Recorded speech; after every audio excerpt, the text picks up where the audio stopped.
Ayan, magandang gabi po sa inyong lahat. Kasama ko po ang aking tatay, ang aking kapatid, ang aking kapatid na lalaki, yung anak ko. Once in a blue moon lang po kami kung lumabas. Ayan, mamamasyal po kami. Titingin po kami ng mga lights doon. Talpas ko naman ay si tatay ko ay minsan lang yan pumayag na lalabas kami, lalo na paggabi. Kasi kung baga sa ay hindi yan talaga pumapayag na umaalis kami ng bahay, lalo na pag paisa-isa lang yung lalabas.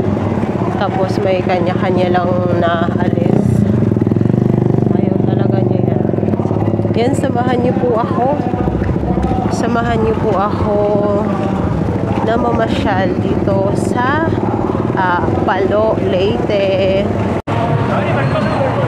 Tayo po ay papasok dito sa magandang arko. May magandang arko po dito. Ayan, o, tingnan niyo po. Diba maganda siya? Ayan, tingnan niyo, o, ang ganda. Diba ang ganda? Ayun yung baby ko, naglalakad pa siya. Uy, between. Ang ganda ng mga lights dito.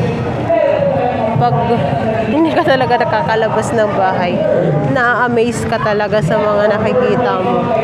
Ayan, si ate, nagpipicture-picture. Ayan.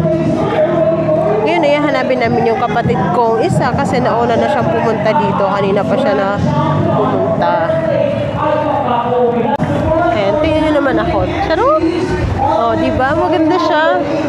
Oh, ayan, bongga, diba? Maganda. Ang ganda ng kulay. Dati hindi ganyan. Wow, ang ganyan, oh. Dati hindi ganito yung kulay niya.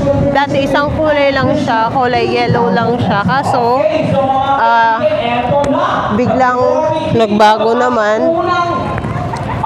Naging rainbow na siya. Yan, oh, maganda. Maganda din sa likod. Nakikita nyo.